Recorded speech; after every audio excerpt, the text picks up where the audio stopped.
Halo teman-teman semua, balik lagi bersama Story 3M dalam kelanjutan alur cerita manhwa yang berjudul My Lucky Encounter from the Game Turned into Reality. Baiklah, langsung saja kita masuk ke dalam alur ceritanya. Sebelum Adrian mati akibat melawan salah seorang bos lantai 7, Adrian dan Archia sedang kerepotan menghentikan serangan bos itu. Selama Adrian menyelesaikan quest Lucas sampai level 200, Adrian belum pernah mati sekalipun dan ia tidak bisa membayangkan rasa sakit yang akan diterimanya jika mati di dalam game. Adrian untuk pertama kali juga terlihat sangat panik karena Archia yang biasanya bisa menghalangi musuh kini sedang ikutan terdesak dan didorong mundur.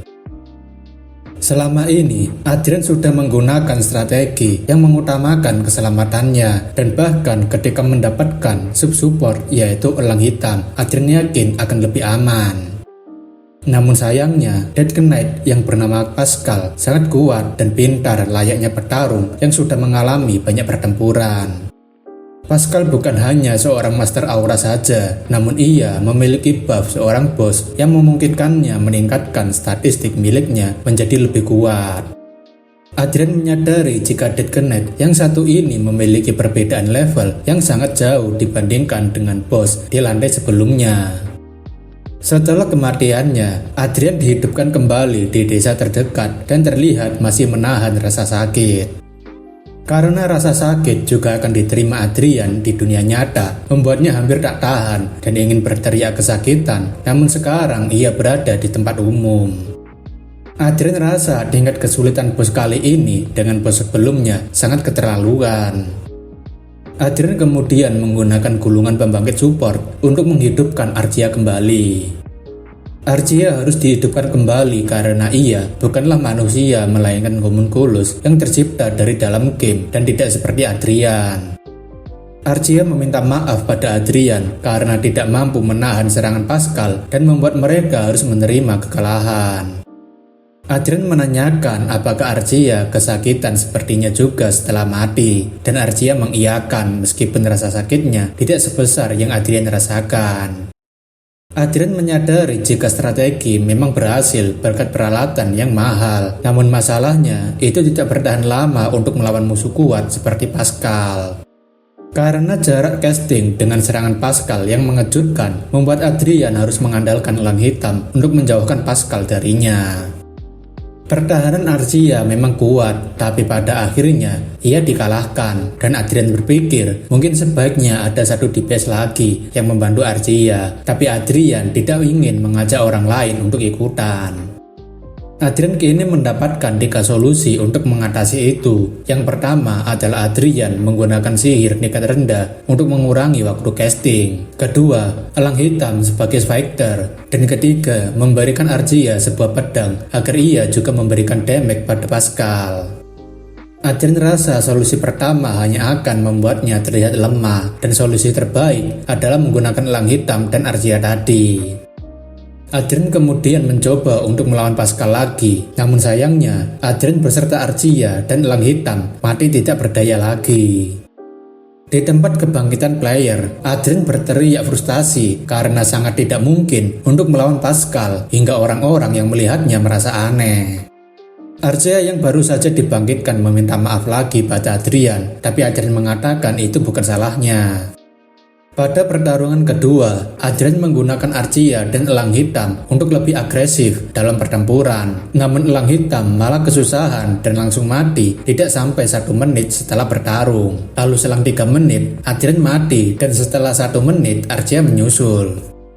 Adrian berpikir mungkin kelemahan mereka adalah pada ketahanan mereka yang masih kurang karena terlalu cepat untuk mati. Adrian rasa elang hitam lebih membantu ketika menjadi pengalih karena damage-nya tidak sakit dan berpikir untuk memberikan beberapa pertahanan agar hidupnya lebih lama. Adrian berpikir untuk memberikan perlengkapan yang mahal sekaligus pada elang hitam. Adrian rasa tidak perlu khawatir karena pada akhirnya rencana yang gagal pasti akan berhasil, apalagi ini adalah ujian untuk mendapatkan circle 7.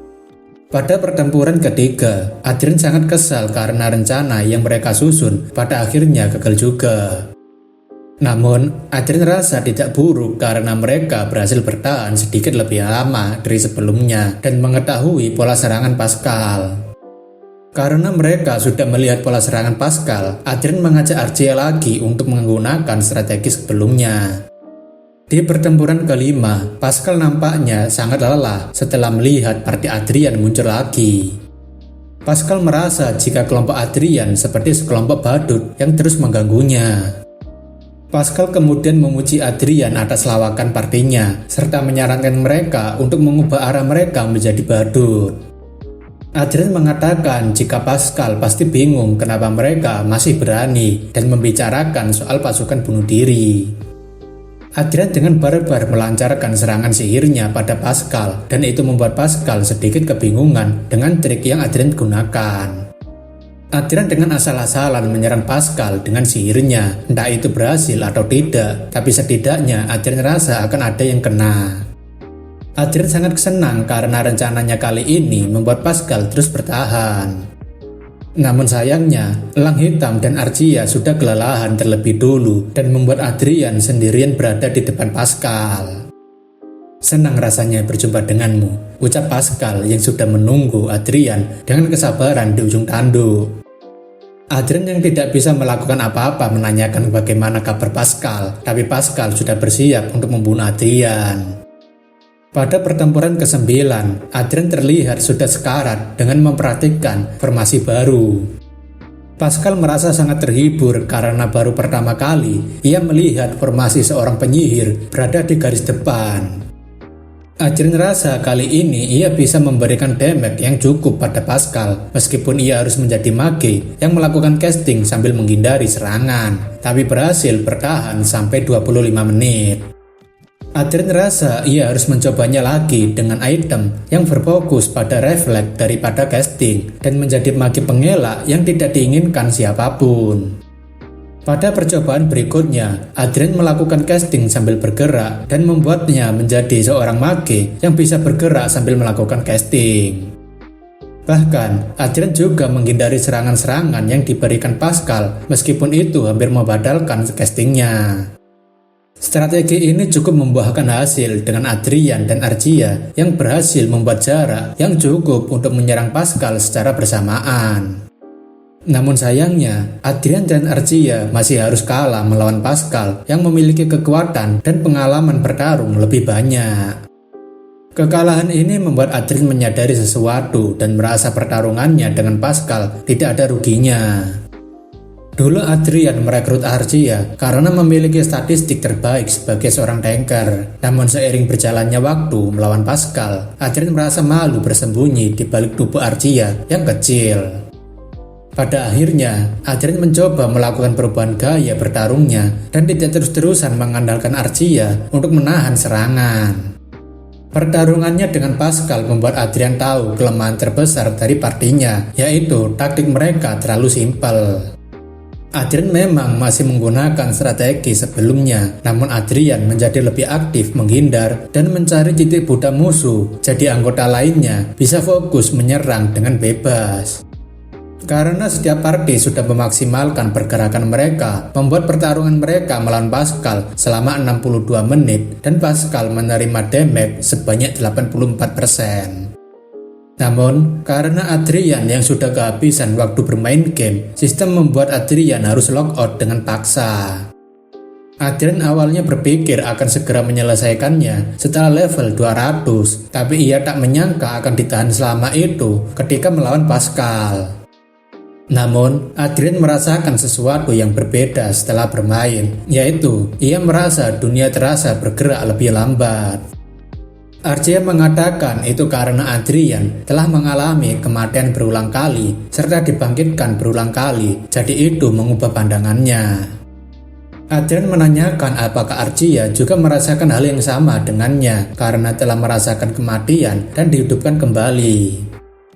Archia mengatakan ia tidak tahu, tapi ia merasa jika dirinya lebih kuat dibandingkan sebelumnya meskipun tidak ada perubahan pada tubuhnya. Archia menambahkan jika itu adalah kekuatan yang dihasilkan dari pengalaman nyata saja dan berbeda dengan latihan biasa. Adrian rasa respon Archia terlihat bukan seperti homunculus yang dibuat secara tidak alami, dan semakin lama ia terlihat seperti manusia normal. Archia menanyakan apakah Adrian ingin memberikannya perintah, tapi Adrian mengatakan tidak karena ia akan tidur dan mereka akan mencobanya lagi ketika online. Pada pertempuran ke-12, Adrian memberikan 75% damage, pertempuran 13 memberikan 85% damage, pertempuran ke-14 memberikan 91% damage, pertempuran 15 memberikan 89% damage, pertempuran ke-16 memberikan 93% damage, dan pertempuran ke-17 memberikan 98% damage. Pada pertempuran terakhir, yaitu pertempuran ke-18, Adrian beserta Archia dan Elang Hitam akhirnya berhasil mengalahkan Pascal, dan Pascal memuji kehebatan Adrian. Adrian sangat senang karena ia akhirnya berhasil mengalahkan Pascal setelah berulang kali mati karenanya. Adrian dan Archia akhirnya masuk ke lantai 8 setelah mengalahkan bos lantai ke-7 yaitu Pascal. Adrian rasa dekorasi game kali ini terlihat lebih nyata dan perpustakaannya jadi lebih luas dibandingkan sebelumnya serasa masuk ke perpustakaan kerajaan. Namun, tiba-tiba Adrian terkejut karena ada seseorang yang mengatakan jika semua yang ada di sini adalah asli. Adrian terkejut dan berpikir mungkin masih ada ujian tambahan sebelum ia mencapai circle ke-7, jadi mereka harus bersiap. Namun, Archia dengan wajah tersenyum mengatakan jika Adrian tidak perlu khawatir soal itu.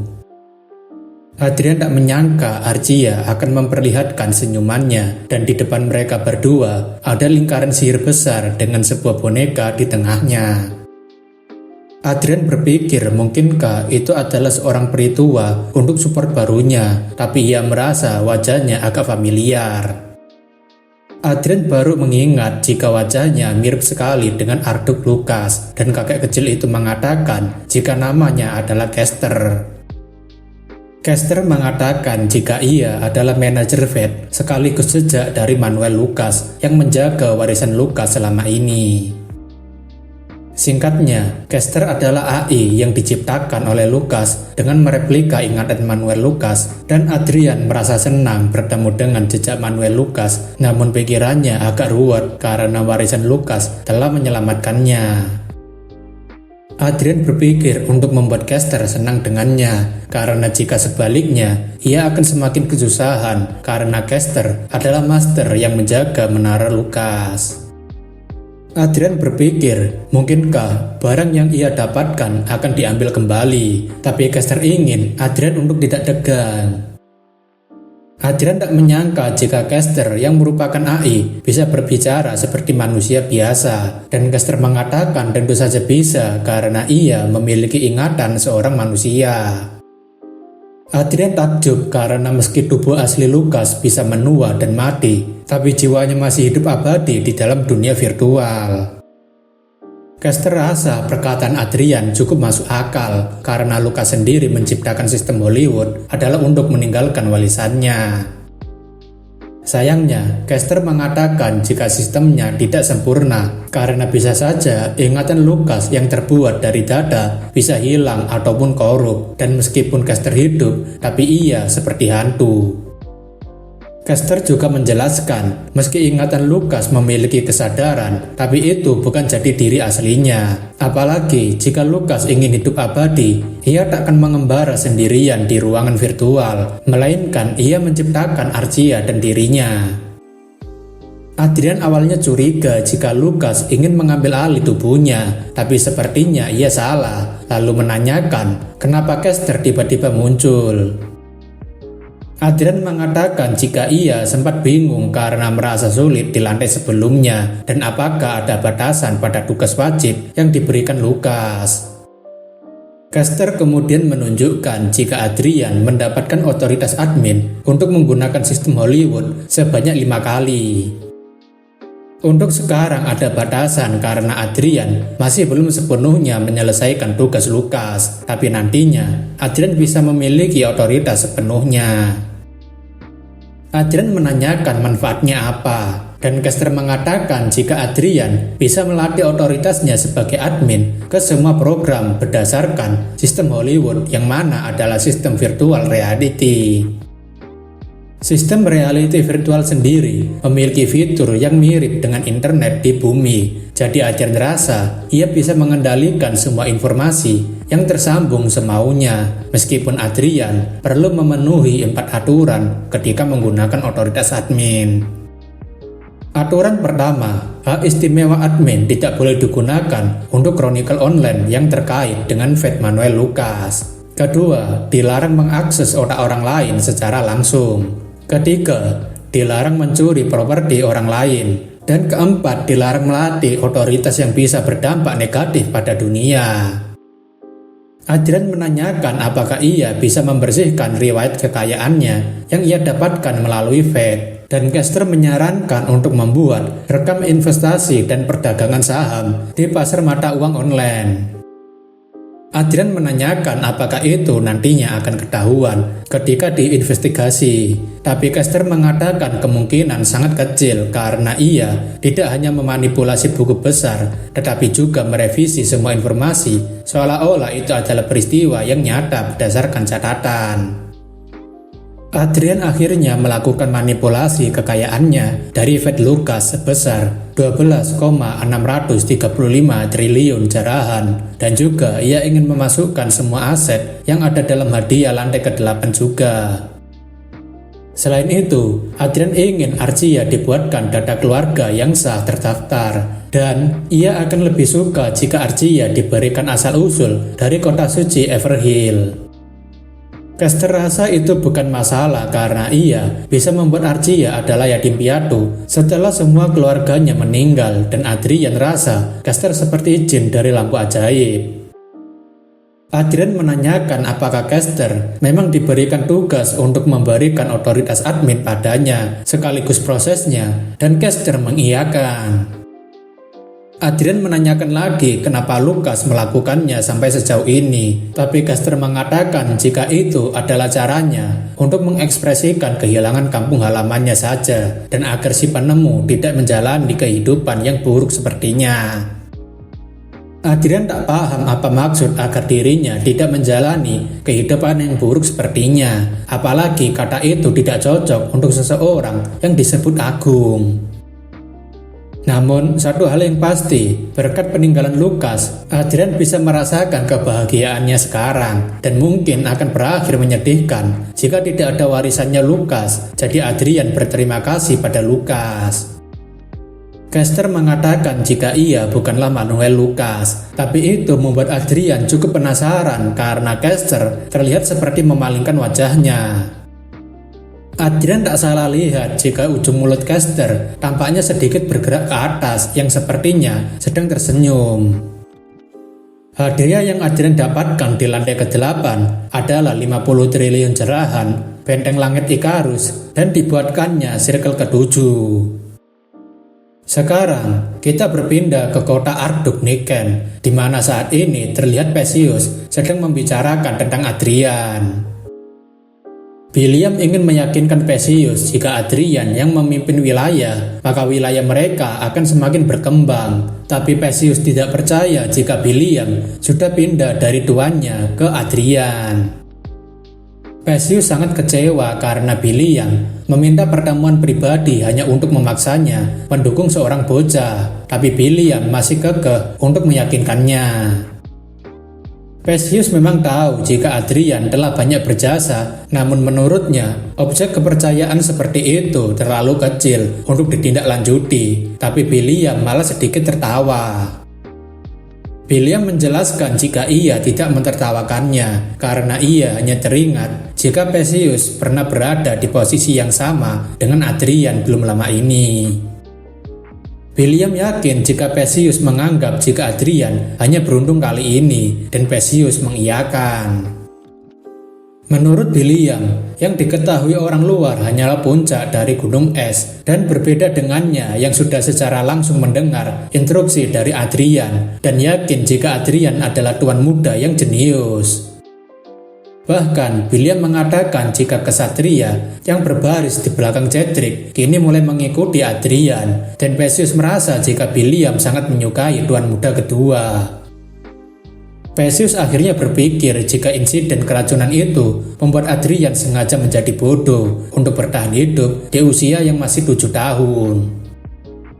Jika dikesampingkan kecerdasan Adrian yang dibanggakan William, Perseus rasa harus mengakui kegigihan dan kesabaran Adrian. Perseus kemudian menanyakan apa mau William, dan William ingin agar bawahan yang menjaga netralitasnya meminjamkan Adrian kekuatan. Perseus rasa itu adalah tugas yang sangat berat, tapi ia merasa jika itu sangat menarik baginya. William merasa sangat senang dengan keputusan Perseus, tapi Perseus menjelaskan jika ia baru tertarik dan belum memutuskannya. Perseus mengatakan jika ia harusnya bertemu dulu dengan Adrian, dan William senang karena Adrian sebentar lagi akan datang. William mengatakan jika ia akan segera menghubunginya, dan Perseus berpikir jika semua ini berjalan lancar berdasarkan rencana Adrian. Tuan muda yang hidup untuk balas dendam selama bertahun-tahun membuat Perseus penasaran apakah Adrian adalah sosok yang layak untuk diikuti seperti kata William. Namun suasananya agak canggung ketika William tidak menerima jawaban apapun dari Adrian dan membuatnya merasa cukup malu. William cukup grogi karena Adrian masih belum menjawab panggilannya. Namun tak lama mereka berdua merasakan aliran mana di dekat mereka. William dan Perseus langsung bersiap karena lompatan mana yang mereka rasakan adalah mana milik mage Circle 7 yang sedang menggunakan sihir ruangan, yaitu teleportasi. Tak lama, Adrian dan Archia akhirnya muncul setelah baru saja mendapatkan lingkaran mage ke-7. William cukup terkejut dan Adrian yakin jika William tidak sadar jika selama ini mereka berdua telah dikepung. William tak paham apa maksudnya dan Adrian menjelaskan jika para assassin itu diselimuti oleh artefak di seluruh tubuh mereka. Adrian ingin Archia segera menyingkirkan mereka semua, dan dengan cepat Archia langsung bergerak menghabisi para assassin yang sedari tadi bersembunyi. Archia melaporkan jika 5 assassin telah dikalahkan semua, jadi tempat mereka sekarang sudah aman.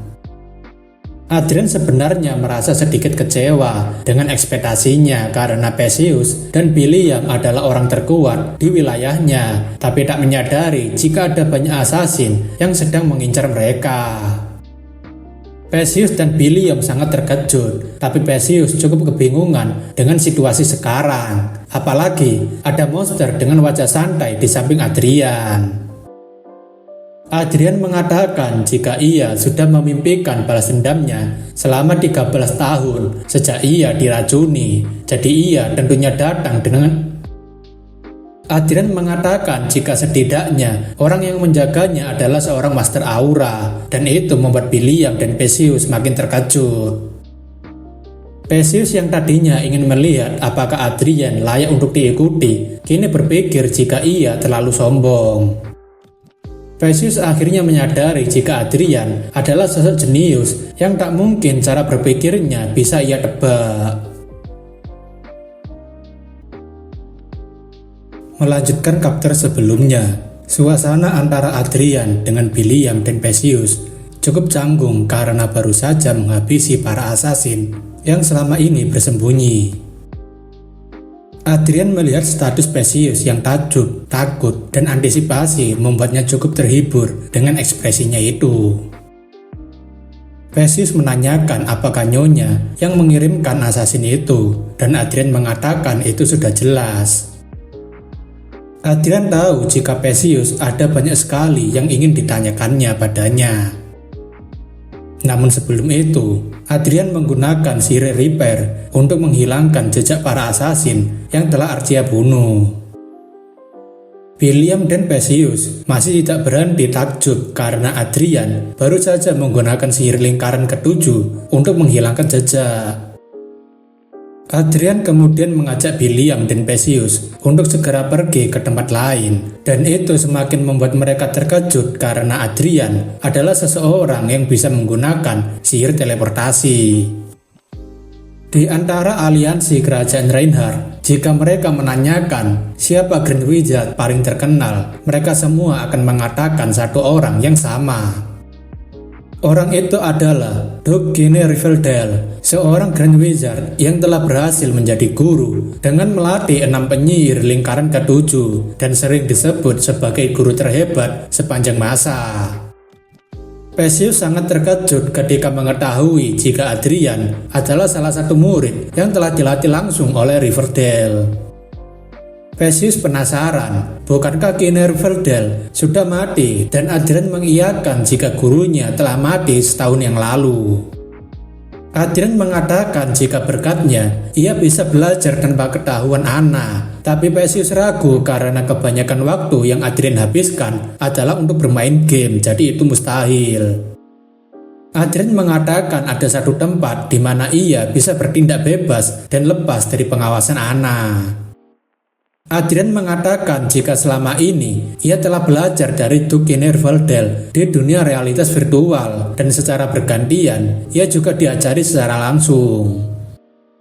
Tapi sebenarnya semua pernyataan Adrian ini adalah suatu kebohongan karena ia tidak pernah diajari olehnya. Adrian tahu jika banyak orang akan curiga jika ada seorang anak berusia 20 tahun tiba-tiba mencapai Circle 7. Jadi ia menggunakan gelar murid dari seorang guru sihir terbaik. Tentu saja untuk membuktikan itu, ia sudah mempersiapkan plakat platinum dan foto yang berisikan dirinya bersama dengan Dugine Rivendell. Semua kebohongan itu bisa ia lakukan berkat caster yang membuat kebohongannya menjadi nyata sebagai alibi. Hal itu juga ia perkuat dengan membuktikan jejak Rivendell yang membuat catatan jika ia memiliki murid rahasia yang tidak diketahui siapapun. Jadi semisal keluarga Rivendell atau muridnya ingin mengecek kebenarannya pada Adrian, ia bisa dengan mudah memberikan bukti-bukti yang ia siapkan. Adrian sebenarnya ingin mengatakan jika ia adalah penerus Lukas, namun itu akan membuatnya malah tidak bisa hidup dengan nyaman selama sisa hidupnya. Adrian mengatakan jika dirinya dan Archia akan mengurus Cedric dan Anna, jadi Perseus dan William tidak perlu repot-repot memperbesar pengaruhnya. Perseus menanyakan kenapa Adrian memanggil mereka jika pada akhirnya Adrian sendiri yang bergerak, tapi Adrian mengatakan jika ia tidak bisa membiarkan Perseus pergi.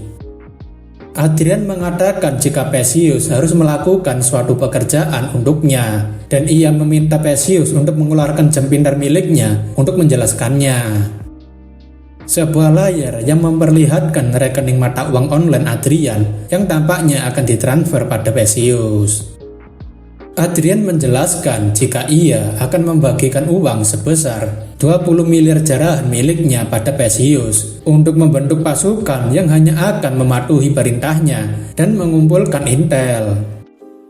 Adrian ingin agar pasukan ini melakukan pekerjaan kotor, tapi nantinya akan mencapai tujuan yang lebih besar lagi. Adrian tahu jika meminta hal kecil seperti ini akan sangat melukai harga diri seorang kesatria terhormat seperti Perseus. Perseus tahu jika lawan mereka setelah Anna adalah Raven Margrave, jadi mereka membutuhkan pasukan itu, tapi Perseus merasa tidak enak menggunakan uang pribadi Adrian sebanyak itu.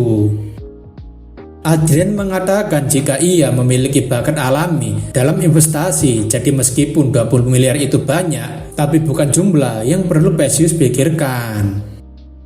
Perseus sangat kagum dengan bakat Adrian, tapi Adrian masih ingin menyembunyikan fakta jika dirinya masih memiliki 3.000 kali jumlah itu agar Perseus tidak pingsan. Adrian mengatakan jika ia mau mendorong Cedric keluar dari posisinya dan mewarisi keluarga. Adrian juga ingin memiliki kekuatan yang akan membuat siapapun tidak bisa kurang ajar padanya. Adrian menjulurkan tangannya dan menanyakan apakah Perseus mau menjadi salah satu pengikutnya. Perseus tentunya dengan sangat senang mengatakan jika Adrian telah mendapatkan kesediaannya. Di kediaman Lawrence, Anna terkejut ketika mendapatkan laporan jika 5 asasin berpengalaman menghilang tanpa jejak. Anna menanyakan bukankah asasin itu bisa membunuh siapapun kecuali Aura Master dan Grand Wizard, dan pelayan itu mengiyakan. Anna sangat marah pada pelayan itu sampai melemparkan gelasnya tepat di kepalanya. Anna menanyakan kenapa bisa terjadi padahal pelayan itu sudah diminta untuk membereskan mereka berdua segera. Anna menanyakan di mana Billiam dan Perseus sekarang. Lalu pelayan itu mengatakan jika Billiam kembali ke unitnya, tapi Perseus tidak diketahui keberadaannya. Karena Billiam masih hidup, Anna merasa jika Billiam pasti akan melaporkannya pada suaminya. Anna berpikir untuk kembali melihat situasinya, mengingat Billiam dan Perseus terlihat sedang merencanakan sesuatu bersama yang sepertinya akan menargetkannya. Sebelum itu, Rayford berbicara pada Anna agar dia segera berhenti mengawasi kehidupan Adrian dan Sylvia. Anna tak punya pilihan lain selain menuruti Rayford, karena jika ia masih bersikeras, maka situasi akan menjadi semakin buruk. Tapi Anna sangat kesal karena jika Billiam dan Perseus bekerja sama, mereka tidak akan terkalahkan. Apalagi Adrian yang telah menolak tawaran Billiam membuat banyak pasukan Billiam mulai mendukung Adrian. Anna berpikir untuk membuat Cedric tidak memiliki saingan dan berencana untuk mengingkari janjinya. Pelayan itu juga mengatakan jika kelompok asasin itu akan mengirim orang lagi untuk menyelesaikan misinya. Anna kemudian mengatakan jika mungkin sebaiknya Adrian saja yang dibunuh, dan itu membuat pelayannya sangat terkejut. Anna mengatakan tidak ada yang perlu ditakutkan tentang itu, karena inilah cara yang paling mudah untuk menyingkirkan semua masalah. Anna tidak mau berpikir keras karena masalahnya sangat mudah, tapi pelayan itu mengingatkan jika mereka melakukan itu, maka mereka tidak memiliki jalan mundur. Pelayan itu juga memberitahu jika Adrian sedang menjadi perhatian banyak orang, tapi pelayan itu malah dimarahi. Anna menanyakan sudah berapa lama pelayan bekerja untuknya, dan ia mengatakan jika dirinya sudah melayani selama 30 tahun. Anna mengatakan jika seharusnya pelayan itu sangat paham jika ia sangat benci jika diceramahi, dan pelayan itu meminta maaf. Sambil menumpahkan anggur merah di kepala pelayan itu, Anna mengatakan jika itulah satu-satunya cara dan tidak ada cara lainnya. Pelayan itu tahu jika dirinya sudah kebanyakan bicara karena ia sudah merasa sangat bersalah pada Adrian sebelumnya. Pelayan itu kemudian bersujud meminta maaf karena ia sebenarnya hanya kasihan pada Adrian yang selama ini selalu dipojokkan. Anna memastikan apakah itu hanyalah kasihan saja, dan pelayan itu mengiyakan. Anna kemudian memberikan kesempatan pada pelayan itu untuk membuktikan kesetiaannya padanya. Anna ingin agar pelayan itu membunuh putra malang seorang Viscount, dan ia harus bertanggung jawab sendiri, karena itulah satu-satunya cara agar pelayan dapat menunjukkan kesetiaannya. Anna menanyakan apakah pelayan itu mau atau tidak sambil merendahkannya yang selama ini sudah setia bekerja selama 30 tahun. Pelayan itu tidak punya pilihan lain selain mengikuti apa yang Anna inginkan untuk membuktikan kesetiaannya. Anna suka dengan jawaban itu karena rencananya harus berhasil, jika tidak merekalah yang harus mati. Pelayan itu merasa tersakiti karena Anna membuangnya begitu saja setelah 30 tahun mengabdikan diri hanya karena salah bicara. Pelayan itu sudah tidak bisa mundur lagi, tapi berharap jika Adrian bisa bertahan dan menemukan jalan keluarnya. Di sisi lain, Adrian kini terlihat sangat akrab dengan Otis yang terlihat berkumpul bersama. Di tempat Otis, para brigadir sedang merayakan pesta karena akhirnya mereka bisa pulang setelah deklarasi diumumkan. Otis tak menyangka jika ia juga akan mendapatkan penghargaan atas pencapaian Adrian, jadi ia juga tidak sabar akan mendapatkan apa. Para brigadir lainnya juga berterima kasih karena ada yang keluarganya jadi naik dan ada juga yang mendapatkan posisi sebagai penerus keluarga. Mereka sangat berterima kasih pada Adrian dan ingin Adrian bertamu ke keluarga mereka karena mereka akan menyambutnya dengan senang. Adrian mengatakan semua ini berkat Komandan Otis karena memberikannya kepercayaan dan dukungan. Lalu Otis mengatakan jika Adrian masih menjadi pria yang rendah hati. Otis dengan wajah cukup sedih mengatakan jika perang ini bisa berlangsung lebih lama, maka itu akan menguntungkan Adrian. Adrian tak tahu maksudnya dan Otis menjelaskan jika perang masih berlanjut, Adrian bisa menjadi tuan besar, tapi karena sudah berakhir, maka penghargaannya terbatas padanya. Adrian paham maksudnya karena ada perbedaan antara mewarisi gelar dan mendapatkan gelar dari kerja keras. Karena tak peduli seberapa pangkat yang didapatkan, gelar bangsawan tidak akan bisa diwariskan. Otis sangat menyayangkan karena Adrian memiliki banyak potensi, tapi tidak memiliki lingkungan yang bisa membuatnya berkembang. Beberapa brigadir juga merasa apa yang dikatakan Komandan Otis itu benar. Otis kemudian menyinggung jika Adrian bisa bertunangan dengan keluarganya karena ia memiliki seorang putri dan ia bisa membuatnya menjadi nyata. Adrian tentunya terkejut karena Otis tiba-tiba menyinggung pernikahan dan ia mengatakan jika ia akan mempertimbangkannya.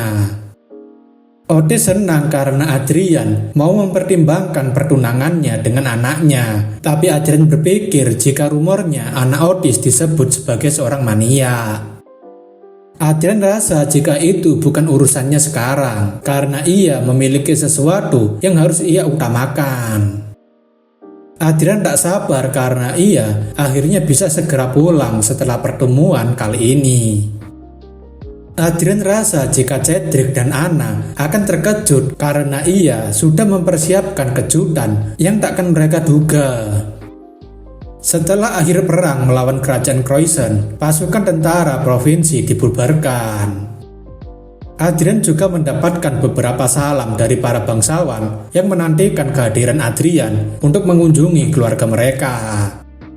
Setelah acara pembubaran itu, Adrian bersama dengan pasukannya pergi menggunakan kapal Leviathan untuk kembali ke keluarga Lawrence. Adrian merasa capek sekali karena belakangan ini sangat sibuk. Terlebih, ia harus naik level gila-gilaan di dalam game setiap kali ia memiliki waktu bersantai. Karena untuk menantang quest lantai 8, Adrian diharuskan untuk mencapai level 250. Tapi setelah 10 hari berlalu, Adrian hanya bisa naik 2 level. Adrian memang merasa jika kemampuan bertarung mereka meningkat sejak melawan Pascal, tapi levelingnya sepertinya tidak ada artinya. Semakin tinggi level Adrian, XP musuh juga bertambah, tapi itu masih mustahil untuk naik 1 level dalam sehari seperti sebelumnya. Adrian rasa ada masalah untuk partinya karena seharusnya untuk melawan naga di belakangnya dibutuhkan setidaknya 5 orang. Namun Adrian tidak ingin berbagi warisan Lucas, jadi ia memutuskan untuk naik level secara perlahan karena ia pasti akan mencapai level maksimal. Adrian rasa jika ini harusnya jadi pembelajaran baginya untuk menambah pengalaman bertempur yang sulit. Adrian mengajak Archia untuk pergi, namun sepertinya Archia tidak merespon Adrian dan terdiam seperti patung. Elang hitam kemudian datang ke Adrian sambil menunjukkan kekhawatirannya pada Adrian yang sedang mengajak Archia berbicara. Adrian kemudian sadar jika Archia pasti sedang mengatasi sesuatu di luar sana sehingga tidak bisa mengajaknya bicara. Adrian memutuskan untuk langsung logout dan mengajak sendiri apa yang sedang Archia lakukan. Rupanya, Arcia sedang sibuk menghalangi serangan asasin yang tampaknya mengincar Adrian yang sedang lengah. Adrian kemudian mengeluarkan sihir perisai dari cincinnya yang sebelumnya diberikan oleh ayahnya. Setelah Adrian berhasil mengaktifkan sihir perlindungan, asasin itu seperti berusaha menghilang lagi dari pandangan Adrian. Arcia melaporkan jika asasin yang menargetkan mereka adalah asasin yang sama seperti terakhir kali mereka menyingkirkan mereka. Adrian menanyakan sejak kapan asasin memakai Forge Sword, tapi Arcia tidak tahu karena mereka juga menggunakan Forge Armor dan berjumlah 3 orang. Adrian rasa jika ini terlalu rapi mengingat ada 3 asasin yang bisa masuk ke kamarnya, dan Arcia mengatakan jika Billiam sedang menghadapi serangan lainnya. Asasin itu sebenarnya memang memancing vanguard mereka, dan Billiam beserta pasukannya sedang melawan mereka. Adrian rasa cukup bagus karena mereka memiliki 5 vanguard, jadi harusnya tidak terlalu sulit. Namun sepertinya bahaya baru akan datang mengingat asasin sebelumnya hanya untuk mengalihkan perhatian saja. Sekarang ini muncul monster baru yang dikirim asasin, yaitu Armored Golem yang berjumlah 6 untuk membunuh Adrian. Adrian rasa jika Anna sudah mengubah targetnya dari Perseus dan Billiam menjadi dirinya karena berpikir itu lebih mudah. Adrian kemudian memberikan Forge Sword pada Arcia untuk segera menghabisi Armored Golem itu.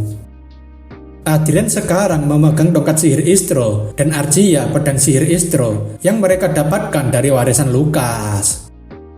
Monster itu kemudian mulai menyerang Adrian, tapi sayangnya Adrian merasa itu sangat menyedihkan karena mereka salah memilih lawan. Adrian kemudian menggunakan sihirnya Flame Blast yang sangat kuat untuk menghancurkan Armored Golem dalam sekali serang. Serangan Adrian sangat kuat sampai kapal Leviathan milik mereka sendiri tertembus oleh serangan Adrian. Adrian kemudian langsung terbang ke atas kapal dan melihat jika situasi kapal mereka sedang sangat kacau. Adrian mengajak Arcia untuk segera bergerak dan memberi mereka semua pelajaran. Di samping itu, seorang asasin melaporkan pada kaptennya jika ada sesuatu yang tidak beres, dan kapten asasin rasa harusnya rencananya membunuh Adrian sudah selesai sekarang. Tak lama di depan kapten asasin, pasukannya beserta golem yang mereka bawa terkena serangan bombardir yang hampir meratakan pasukannya. Kapten asasin bertanya-tanya kenapa ada monster seperti ini di keluarga Lawrence. Monster yang dimaksud itu tidak lain adalah Adrian dan Arcia yang sedang sibuk membantai pasukan asasin yang dibanggakannya. Dengan sihirnya yang sangat kuat, Adrian mampu mengalahkan asasin dan Armored Golem dengan santai. Begitu pula dengan Arcia yang terlihat begitu mudah menebas Armored Golem dengan pedangnya. Para asasin sangat panik tidak bisa mundur karena mage itu menghalangi mereka, tapi mereka tidak bisa membunuhnya karena ada aura master. Kapten asasin merasa bisa gila karena selain Archmage, ada aura master juga di dekatnya. Kapten asasin memutuskan memerintah para asasin untuk bergerak sendiri-sendiri, dan para asasin mulai kocar-kacir melarikan diri. Sayangnya, Adrian dengan mudah menghentikan pergerakan kedua asasin menggunakan sihir gravitasinya. Arcia dengan cepat langsung menebas tangan asasin itu dengan pedangnya, dan asasin itu merasa kesakitan. Ketika Arcia akan menebas kepalanya, Adrian langsung memerintahkan Arcia untuk tidak membunuhnya. Hanya sedikit lagi, Arcia bisa memanggal kepala kedua asasin, tapi ia masih bisa menghentikannya. Dengan kekacauan yang ada di kapal Leviathan, Adrian berjalan menuju Kapten Asasin yang kini tidak bisa melakukan apapun. Kapten Asasin sangat terkejut karena anggotanya telah dimusnahkan sepenuhnya. Adrian mau menawarkan kesepakatan dengan Kapten Asasin, namun sepertinya Kapten Asasin itu lebih memilih cara mengakhiri hidup sebagai asasin. Adrian ingin Archia menghentikannya, namun sayangnya Kapten Assassin itu sudah melakukan bunuh diri. Archia mengatakan assassin ini sudah mengunyah racun yang tersembunyi di giginya, dan Adrian berpikir jika cara mati seperti itu dikiranya hanya ada dalam sebuah novel. Karena Adrian belum pernah berhadapan dengan seorang assassin, jadi ia sempat meremehkannya dan merasa tidak mendapatkan informasi apapun. Adrian rasa pasukan Vanguard sangat berisik, meskipun ia tahu jika kehebohan mereka karena ulahnya. Bahkan William sendiri tidak tahu harus mulai dari mana menjelaskannya. William kemudian mengatakan jika Tuan Muda adalah salah satu murid dari Duke Riverdale, dan itu membuat mereka semua sangat terkejut. Mereka sebenarnya hampir saja tidak percaya karena tahunnya Adrian hanya bermain game setiap hari, tapi William mengatakan jika Adrian dilatih di dunia virtual. William menegaskan jika selama ini Tuan Muda yang dikira kejeniusannya telah hilang, selama ini telah merencanakan masa depannya selagi merendahkan dirinya dan menipu orang-orang di sekitarnya. Meski Duke Riverdale luar biasa, tapi William yakin jika kejeniusan Adrian sendirilah yang membuatnya jauh lebih hebat. Dan karena arus telah berbalik, William tidak ingin mereka berpikir mati sia-sia di kapal yang akan tenggelam. Karena kapal akan segera sampai ke wilayah Lawrence, William ingin agar mereka tidak menjadi gangguan Adrian. Setibanya di kediaman Lawrence, Sylvia terlihat sangat khawatir pada Adrian yang baru saja pulang. Sylvia menanyakan apakah Adrian baik-baik saja dan tidak terluka, tapi Adrian ingin ibunya untuk menenangkan diri dulu. Rayford mengapresiasi kerja keras Adrian, dan Adrian juga berterima kasih karena ayahnya telah menjaga janjinya. Adrian berpikir harusnya parade untuk merayakan penerimaan medalinya akan ramai, namun sepertinya tempat ini sangat sepi. Rayford meminta maaf karena tidak bisa memberikan sambutan yang mewah, tapi Adrian tidak masalah karena ia tidak suka acara yang ramai. Adrian tahu jika semua ini adalah perbuatan Anna dan Cedric karena mereka tidak akan mau mengadakan parade untuk orang yang akan mati. Rayford masih ingin memberikan jamuan mewah sebagai ucapan maafnya, jadi mereka akan makan-makan dan minum sepuasnya. Adrian juga sepertinya memikirkan sesuatu yang menarik melihat benteng langit Lawrence sedang dalam keadaan mode hemat energi. Di perjamuan mewah, para pengikut Adrian seperti William dan Herman memuji Adrian karena merasa terhormat bisa berbagi pengalaman bersama.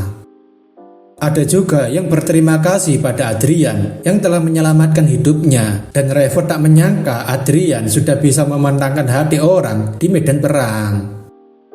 Akhirnya, orang yang ditunggu Adrian datang, di mana Anna dan Cedric sangat terkejut melihat Adrian yang kembali sehat walafiat. Adrian menyapa mereka karena sudah 3 bulan tidak bertemu, dan Anna gugup karena tak menyangka rencananya gagal. Melihat ekspresi Anna dan Cedric membuat Adrian cukup senang karena mereka berdua seperti melihat hantu.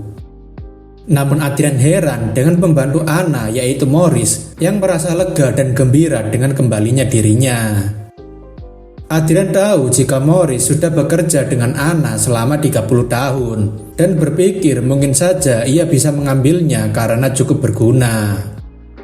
Di samping itu, pusat dari pasukan Anna dan Cedric yaitu Komandan Kron datang dengan rasa curiga, tapi Adrian lebih merasa aneh dengan kemampuan manajemen berbasis otoritasnya dan bukan kekuatan tempur. Adrian merasa kesal karena seperti dibodohi oleh Cedric dan Anna yang tidak pantas untuk dilirik. Lalu Cedric mengatakan jika Adrian cukup baik untuk menyelesaikan tugas yang membawa nama baik keluarga mereka.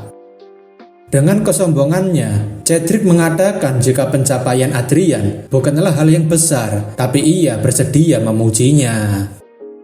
Adrian rasa Cedric banyak bacot dan ingin langsung menebas kepalanya, tapi ia ingin mencari pembenaran dulu supaya Cedric tidak mati dengan cepat dan lebih menderita. Cedric dengan sombong mengatakan jika Adrian sangat senang mendapatkan pujian darinya dan merasa jika Adrian kurang ajar. Adrian juga merasa jengkel, jadi ia tidak bisa membiarkan hal semacam ini terus berlanjut, karena jika seperti itu, ia akan terlihat seperti pecundang. Adrian mengatakan itu sungguh sangat konyol, bagaimana bisa ia bangga dipuji olehnya yang sama sekali belum melakukan hal yang berguna bagi keluarga. Cedric merasa cukup kesal dan Adrian menambahkan jika Cedric yang memimpin perang, sudah pasti pasukannya akan musnah beserta dirinya karena mengabaikan taktik dan maju dengan sembrono. Cedric tentunya marah dengan itu dan Adrian menjelaskan jika semakin tua seseorang, maka kepalanya akan semakin berguna, tapi Cedric malah sebaliknya. Adrian meneruskan jika itulah alasan kenapa pengikutnya sering menyebut Cedric bodoh dan dungu, yang tentu saja itu membuat Cedric makin marah. Cedric benar-benar tidak bisa menahan amarahnya dan Adrian menanyakan apakah kebodohan Cedric berasal dari ibunya. Caci maki Adrian benar-benar sukses membuat semua orang terdiam. Bahkan beberapa pelayan gemetar karena Adrian berani menyinggung Anna. Anna menanyakan apa maksudnya, tapi Adrian mengatakan sebaiknya Anna berhenti pura-pura anggun karena itu tidak cocok dengannya dan katakan saja apa yang ingin diomongkan.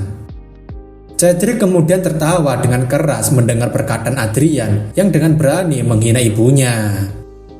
Cedric mengatakan jika Adrian sudah semakin berani sejak kembali dari perang dan mulai mengancam Adrian menggunakan pedangnya. Sylvia ketakutan karena Adrian pasti lelah setelah perang. Begitu juga dengan Rayford yang ingin Cedric segera menurunkan senjatanya karena ini adalah jamuan membahagiakan. Tapi Adrian ingin ayah dan ibunya tenang karena ia akan mengatasinya. Cedric mengatakan jika Adrian selalu berada di genggamannya dan menebak jika Adrian sudah mulai berani untuk melakukan pemberontakan. Cedric dengan lantang mengatakan jika William pasti adalah orang yang ingin menggulingkan keluarganya menggunakan Adrian. William yang tiba-tiba ditunjuk tentunya tidak tahu apapun, tapi Cedric masih ngotot jika William lah dalang dibalik pemberontakan ini. Anna berpikir jika ide William sangat konyol, tapi Adrian rasa mereka lah yang konyol. Cedric dengan tuduhan palsu itu langsung memerintahkan seluruh pasukan untuk segera menangkap pemberontak ini. Tapi apa yang dikatakan Cedric seperti angin lewat saja, yang tak ada seorang prajurit pun bergerak menangkap William. Cedric menanyakan apa yang mereka tunggu dan menyuruh mereka untuk cepat melaksanakan perintahnya. Berto mengatakan jika Tuan Muda Cedric ingin menangkap wakil komandan William, harusnya ia lakukan sendiri dan pasukan lainnya setuju. Cedric sangat marah dengan perkataan Berto yang seperti merendahkannya dan itu membuat Adrian tertawa kecil. Pada momen ini, Cedric baru merasakan apa yang dimaksud dengan dibully, di mana ia dianggap sebagai bahan candaan. Cedric yang sangat marah tanpa pikir panjang langsung mengarahkan belatinya pada Adrian yang masih santai memegang gelas. Tapi pergerakan Cedric dapat dengan mudah ditahan Arcia hanya menggunakan satu tangan selagi ia sedang sibuk memakan daging kalkun. Cedric nampaknya sangat kesusahan untuk melepaskan diri dari genggaman Arcia dan menyuruh Arcia untuk segera melepaskannya. Cedric sekali lagi berteriak agar Arcia segera melepaskan genggamannya. Namun, Arcia tidak menghiraukannya dan memukulnya menggunakan paha kalkun yang sedang dimakannya dari tadi. Cedric yang terkena pukulan dari Arcia tampaknya hampir saja tidak sadarkan diri. Semua orang yang melihat Cedric dipukul menggunakan paha ayam sangat terkejut kecuali Adrian yang tampak bahagia. Pukulan itu benar-benar membuat Cedric tidak sadarkan diri di tengah kerumunan orang yang sedari tadi memperhatikan mereka. Setelah melihat Cedric yang berlagak sombong mengancamnya, Adrian sangat senang karena Arcia memukulnya dengan paha kalkun sampai pingsan sejenak. Kern yang melihat Cedric dipermalukan oleh Arcia langsung ingin mereka menghentikan tindakan mereka.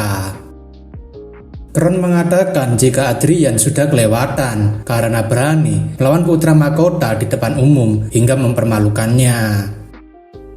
Adrian menanyakan bukankah Cedric yang sudah melewati batas, apalagi Kron mencabut pedangnya seolah-olah melindungi raja sebagai pengawalnya.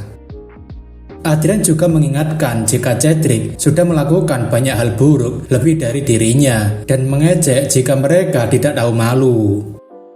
Cedric yang sudah tidak tahan dengan provokasi Adrian langsung memerintahkan untuk membunuh Adrian karena berani menyakiti dan menghina tuan muda. Kron juga mengatakan jika ia mendukung keputusan Cedric karena mereka pantas untuk mati. Tapi Kron mengingatkan jika ia tidak bisa menyakiti Adrian yang merupakan anggota keluarga raja dan itu membuat Cedric makin marah. Kron menjelaskan jika Adrian memang tidak bisa, tapi berbeda dengan wanita jelata yang berani memukul bangsawan seperti tuan muda. Kron mengatakan akan langsung mengeksekusi Archia tanpa perlu persidangan atau pembelaan, namun Archia terlihat masih tenang. Kron mengejek Archia yang merupakan rakyat jelata dan tidak bisa menjadi bangsawan meskipun menjadi seorang bangsawan. Ketika melihat pasukan Lauren datang, Kron sangat senang karena mereka akhirnya bergerak, tapi sayangnya pedang mereka mengarah pada Kron dan bukan ke Archia. Kron menanyakan apa yang mereka lakukan, tapi William tidak mau mundur sebelum Kron menarik kembali kata-katanya pada Nona Archia. Mendengar William yang memanggil Archia dengan hormat membuat Kron merasa ada sedikit keanehan. Terlebih lagi, Kron melihat pasukan dari faksi Cedric yang ternyata sudah menjadi pengikut Adrian. Kron yakin ada sesuatu yang tidak beres dan sepertinya pasukan kesatria Anna dan Cedric datang untuk menjadi bala bantuan mereka. Adrian yakin jika itu perbuatan Anna karena sedari tadi ia tidak bertindak apapun ketika Cedric diserang.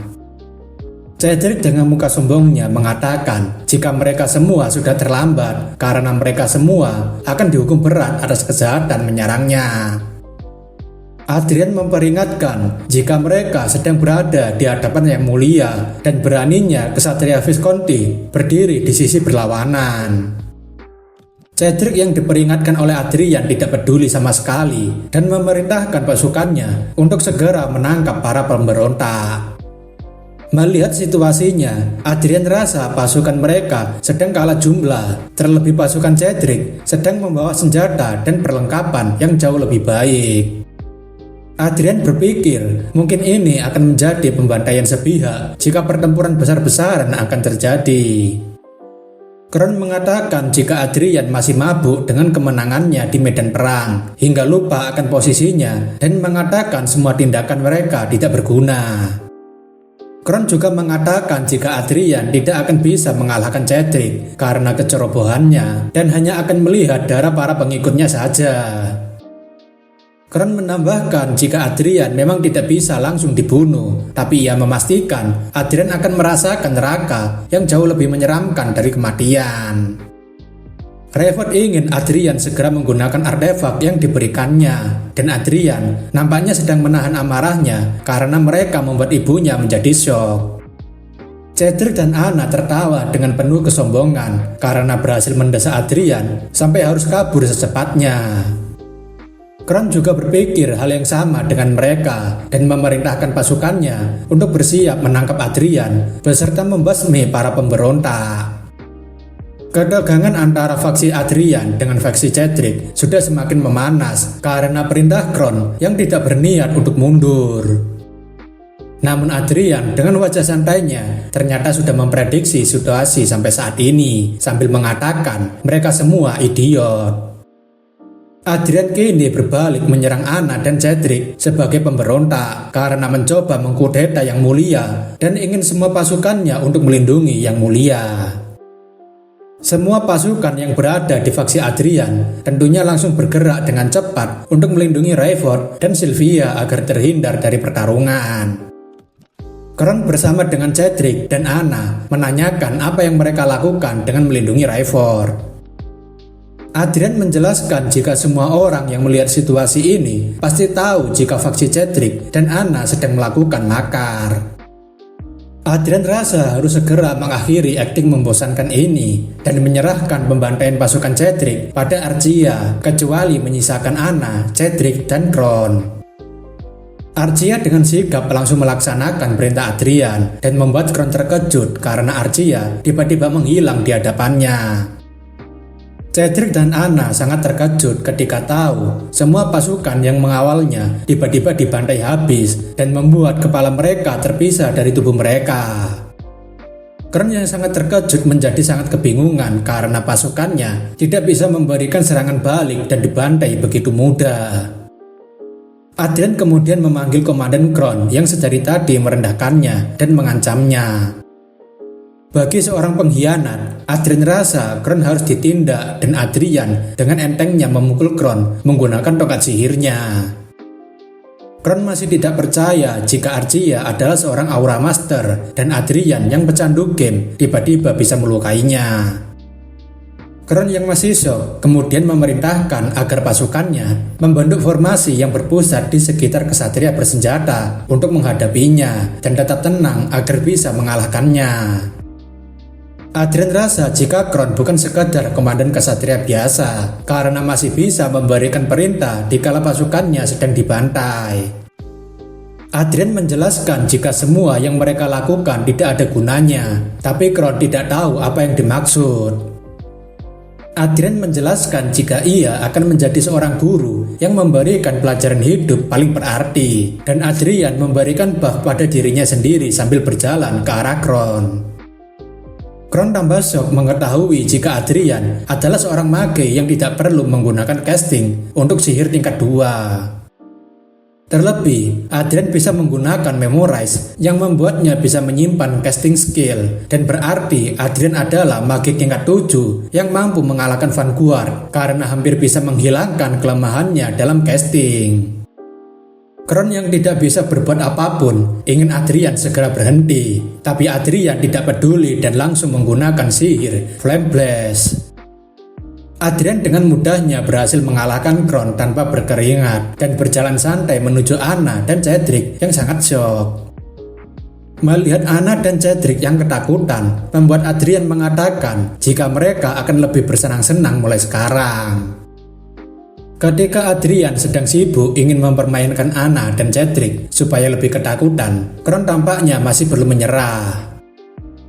Kron yang masih terbakar api asmara berusaha menyerang Adrian dengan segenap tenaganya.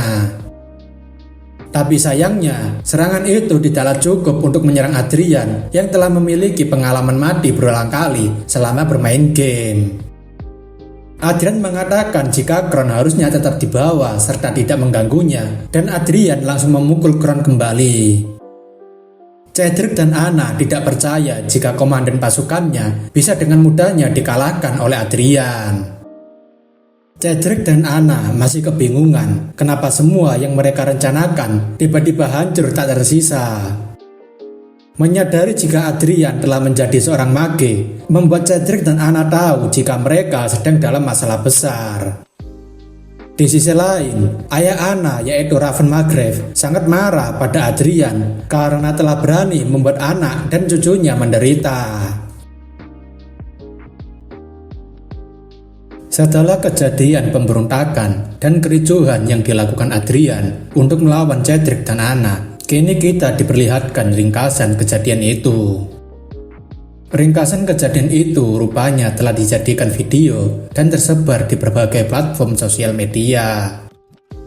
Raven sangat marah karena sekarang ini banyak sekali kegaduhan yang muncul setelah Anna dan Cedric ditangkap Adrian. Penasehat Raven mengatakan jika video itu terus menyebar luas sehingga sebagian besar masyarakat mungkin akan sadar situasinya besok. Terlebih, beberapa orang beranggapan pengkhianatan Cedric dan Anna didukung oleh Raven. Raven mengatakan jika rumor seperti itu tidak penting, tapi penasehatnya memberitahu jika beberapa bangsawan juga mendukung rumor yang tersebar itu. Raven mengatakan jika para bangsawan itu cuma bisa mengajukan keluhan padanya saja, dan itu sama sekali tidak penting. Alasan kenapa Raven sangat percaya diri untuk melawan seorang Archmage dan Aura Master adalah karena ia memiliki kekuatan militer yang setara dengan gabungan Duke dan Marquis yang takkan bisa dilawan oleh dua orang manusia super. Akan sangat merepotkan jika seorang Duke dan Marquis berpihak pada Adrian, tapi kemungkinan itu sangat kecil karena mereka tidak akan senang menyambut saingan baru. Penasehat mengatakan jika keluarga kerajaan mungkin akan melakukan intervensi dan Raven tidak menyangkalnya karena seorang Archmage dan Aura Master adalah orang yang langka.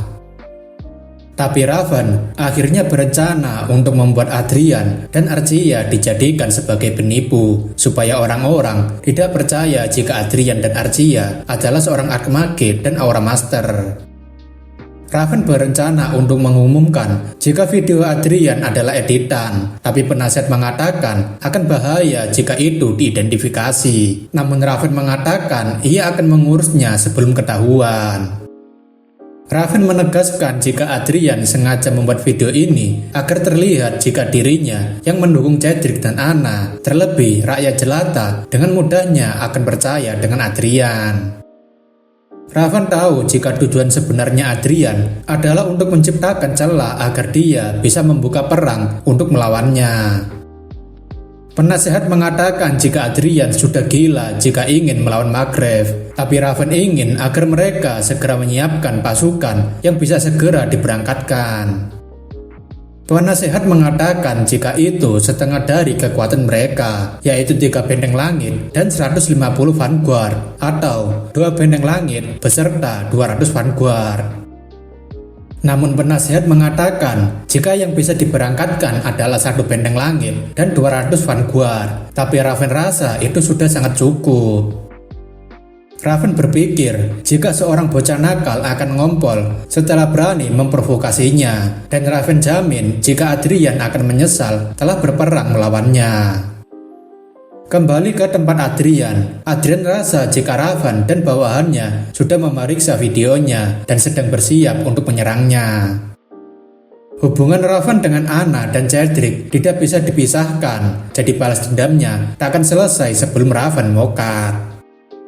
Namun sebelum itu, Adrian akan memperkuat posisinya karena ada syarat-syarat yang harus dipenuhi. Tampaknya Adrian sekarang akan mengadakan pertemuan dengan seorang wanita yang dikawal oleh 2 orang pria. Wanita itu tidak lain adalah Olivia Riverdale yang merupakan anak kandung dari Archmage Ginny Riverdale. Meski Olivia sangat terkenal karena dia sangat dekat untuk menjadi seorang Archmage Circle 8 di antara Archmage di kerajaan, tapi keberadaannya sekarang sudah setara dengan patriark keluarga Riverdale yang merupakan 6 Archmage. Adrian berpikir jika Olivia adalah orang yang sama beruntungnya sepertinya karena menjadi seorang Archmage Circle 7 di usia yang masih 20 tahunan. Olivia mengatakan jika plakat yang dibawa Adrian adalah asli, dan Adrian lega karena akhirnya bisa diakui. Namun sayangnya, Olivia masih belum mau mengakui meski plakat itu asli, karena bisa saja Adrian dengan sengaja memalsukan plakat itu supaya terlihat asli.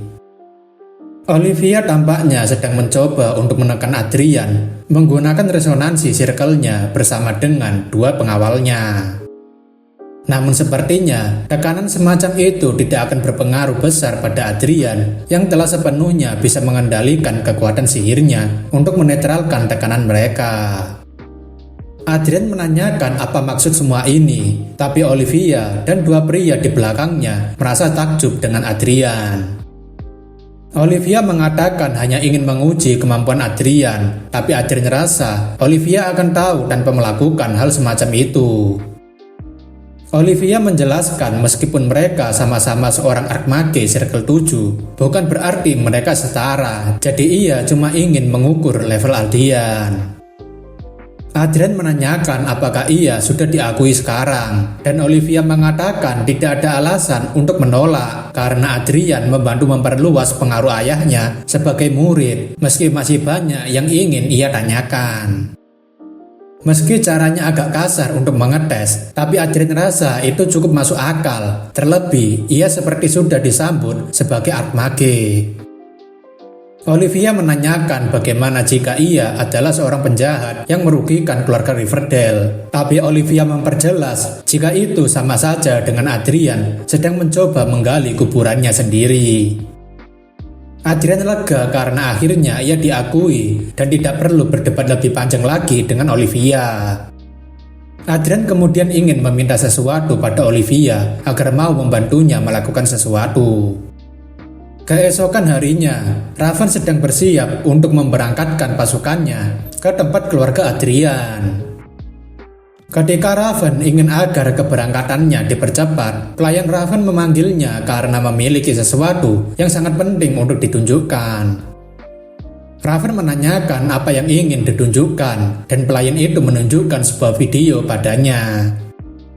Dalam video itu, Olivia menyatakan jika Adrian secara resmi adalah mantan murid ayahnya, yaitu Ginny Riverdale, dan telah resmi menjadi archmage Circle 7 di usia 20 tahun. Raven sangat terkejut karena keluarga Riverdale tiba-tiba mengumumkan keaslian Adrian sebagai seorang archmage. Olivia menambahkan jika keluarga Riverdale akan membantu dan menyiapkan upaya dukungan pada Adrian supaya bisa menjadi seorang archmage Circle 8. Raven tak menyangka Adrian selangkah di depannya seperti bisa membaca pikirannya, dan penasihat mengatakan jika keluarga kerajaan bisa saja ikut campur. Ditambah lagi, Olivia menyatakan jika siapapun yang berani berurusan dengan Adrian, keluarga Riverdale tidak akan tinggal diam. Raven sangat marah dan membanting proyeksi videonya karena sudah sangat kesal, di mana ia semakin sulit untuk menyerang Adrian. Namun sepertinya Raven tidak berniat untuk mundur dan berencana untuk melakukan tindakannya sesuai dengan rencana. Penasihat menanyakan apakah tuannya serius, tapi Raven sudah tidak ingin lagi dibantah dan memerintahkan untuk segera melakukan rencananya. Raven tidak akan peduli apakah kerajaan akan ikut campur atau tidak ketika ia menyerang Adrian, tapi penasihat masih mengingatkan resiko setelah peperangan selesai. Raven tak masalah asalkan bisa mencapai tujuannya. Hal seperti itu bisa diurus nanti, tapi penasehat masih mencoba menghentikannya karena Riverdale juga membackup Adrian. Raven yang sudah marah mengatakan jika mereka itu adalah orang asing, jadi tidak ada masalah. Raven yakin jika Adrian berpikir ia sedang mencoba untuk mundur, dan Raven rasa ini sangat bagus untuk menjadi serangan dadakan. Raven ingin persiapannya segera diselesaikan dan mengirim pasukan mereka ke tempat Adrian. Tapi sayangnya, Adrian sudah mengawasi pergerakan Raven melalui elang hitam. Rencana Raven untuk memberi Adrian serangan dadakan tentunya tidak akan membuat Adrian terkejut lagi karena sudah tahu apa yang akan direncanakan. Sebelum itu, ketika Adrian dan Olivia bertemu, Adrian hanya ingin meminta bantuan untuk mengadakan konferensi pers.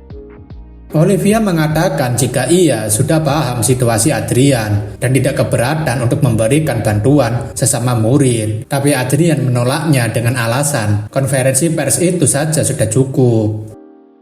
Adrian tidak membutuhkan bantuan lainnya karena ia sudah memiliki rencananya sendiri. Adrian akhirnya bergerak setelah semua rencana yang ia susun berjalan sesuai dengan prediksinya. Adrian sebenarnya hanya tidak ingin bergantung pada orang lain soal balas dendamnya karena itu demi kepuasannya sendiri. Adrian berpikir untuk melakukan semuanya sendiri sesuai dengan rencananya dan dibawa kepemimpinannya. Dalam pertemuan bersama Olivia, Adrian mengungkapkan jika ia hanya tidak ingin berbagi kegembiraan dengan orang lain terkait balas dendamnya. Sekarang kita diperlihatkan situasi kekacauan penjara karena Anna dan Cedric berhasil melarikan diri dari tahanan. Para penjaga sedang sibuk mencari keberadaan Cedric dan Anna karena kemungkinan mereka masih bersembunyi. Namun sepertinya Cedric dan Anna sudah berhasil kabur dan menaiki tangga ketika kekacauan sedang terjadi. Menariknya, Anna sepertinya sedang membawa sebuah kunci yang cukup penting. Anna dan rombongannya sepertinya sedang mencoba untuk kabur dan menaiki benteng langit Lawrence yang dalam kendalinya. Anna yakin jika ayahnya tidak akan tinggal diam karena jika mereka tidak bertindak, itu sama saja dengan mati. Cedric menanyakan apakah ibunya sungguhan akan melakukannya, dan Anna mengatakan mereka memang harus melakukannya. Anna ingin agar Cedric tidak banyak tanya dan menurut saja seperti apa yang dikatakannya. Anna dan rombongannya sepertinya sudah sampai di tempat tujuan supaya mereka bisa masuk ke benteng langit. Anna yang ternyata memegang kunci benteng langit sudah berencana menggunakannya sebagai alat untuk melarikan diri. Karena Anna yang memegang kendali atas benteng langit keluarga Lawrence, Anna dan rombongannya akhirnya bisa masuk ke benteng langit. Anna kini sedang bersiap untuk melakukan tindakannya untuk melancarkan serangannya, dan Cedric tampaknya masih sangat kesal. Anna bersumpah jika manusia rendahan itu pasti akan mati kali ini di tangannya setelah membuatnya seperti ini. Anna dengan sangat yakin jika ia bisa menghancurkan Adrian beserta keluarga Lawrence menggunakan benteng langit. Setelah memasukkan kunci kendali, sistem verifikasi keamanan, dan Anna sebagai pemegang kendali dengan mudah memverifikasi serta mengendalikan penuh benteng langit atas perintahnya. Terlebih lagi, pertanyaan terakhir untuk memverifikasi kebenaran membuat tidak ada satupun orang yang bisa menggunakan benteng langit selain dirinya. Karena benteng langit sudah mengkonfirmasi Anna sebagai admin, Anna langsung memerintahkan untuk menyiapkan meriam utama Firestorm. Target Anna dengan jelas ditunjukkan pada kediaman Visconti Lawrence untuk segera dihancurkan. Ketika Anna akan memerintahkan untuk menembak, Adrian langsung muncul dari belakang Anna dan menghentikan perintah penembakan itu. Adrian mengatakan jika Anna bertindak sesuai dengan prediksinya dan membuat Anna sangat terkejut.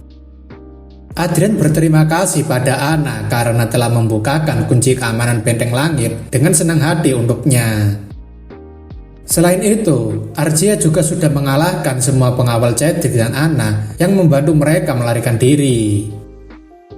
Adrian mengatakan jika kejahatan Anna semakin bertambah setelah mencoba untuk membunuh Visconti menggunakan benteng langit. Adrian mengatakan jika pasukan Raven akan segera tiba, jadi Anna dan Cedric harus melindungi tanah Lawrence menggunakan tubuh mereka. Adrian memberitahu jika ia sangat senang ketika melihat wajah Anna yang begitu cemas dan tidak mungkin Anna bisa bangga atas perbuatan jahatnya. Adrian mengatakan jika keamanan di benteng langit sangat ketat, tapi Anna bisa dengan mudah membukanya. Jadi ia senang karena bisa menggunakannya sesuai keinginannya sekarang. Anna kemudian berbicara baik-baik dengan Adrian agar mau tenang dan berbicara baik-baik dengannya, serta tidak perlu memperpanjang masalahnya, tapi Adrian tidak peduli.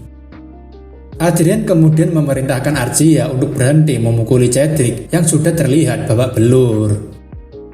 Cedric lalu dilemparkan ke arah Anna oleh Archia dengan entengnya. Cedric juga sama seperti Anna menanyakan kenapa Adrian melakukan semua ini padahal mereka ini saudara. Adrian tidak peduli dengan omong kosong saudara itu dan membuat perisai agar Cedric dan Anna tidak berisik serta tidak mengganggunya. Archia menanyakan apa yang harus dilakukan pada para kesatria ini, dan terlihat para kesatria Anna sedang meminta ampun. Adrian mengatakan jika mereka seperti orang-orangnya Raven, jadi ia akan mengembalikan mereka padanya. Para kesatria itu akhirnya diteleport ke luar benteng langit dan terlihat akan jatuh dari ketinggian. Adrian meminta Archia untuk mengedit videonya tadi, dan Archia menanyakan apakah Adrian ingin mengupload video lebih banyak. Adrian rasa jika itu bukan ide yang buruk karena ia akan menggunakan platform media untuk tujuan politik dengan mempertunjukkan perbuatan Anna dan Cedric. Dengan cepat, berita tentang Anna yang mencoba menggunakan Firestorm di tengah kota tersebar dan membuat warganet berkomentar negatif atas perbuatan Anna serta menyudutkan Raven. Raven yang melihat komentar para warganet ingin sekali membunuh mereka, tapi penasihat mengatakan itu akan susah karena identitas mereka dijaga kerahasiaannya oleh Perserikatan Elysia. Raven sangat marah karena tidak bisa membunuh mereka dan menganggap Perserikatan Elysia adalah sekumpulan orang yang keras kepala. Komandan pasukan Margrave kemudian melaporkan jika satu benteng langit beserta 200 prajurit telah disiapkan untuk berangkat. Raven ingin agar mereka tidak gagal dan komandan itu mengatakan tidak akan mengecewakannya. Raven kemudian memerintahkan para mage untuk bersiap mengirim benteng langit menggunakan sihir teleportasi. Benteng langit milik Raven akhirnya berhasil diteleportasi ke tempat kediaman Lawrence dan Raven tampaknya cukup senang. Tapi Raven merasa ada sedikit sesuatu yang mengganjal hingga berpikir harusnya ia sendiri yang berangkat.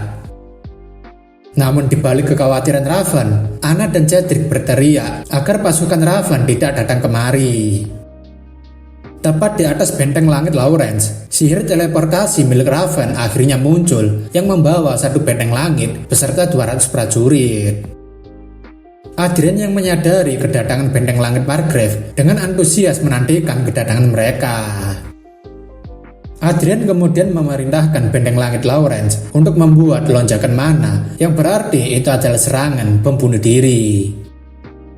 Anna dan Cedric yang menyadari jika benteng langit akan segera meledak, tiba-tiba memohon pada Adrian untuk dimaafkan karena ketakutan dan menanyakan kenapa Adrian melakukan semua ini.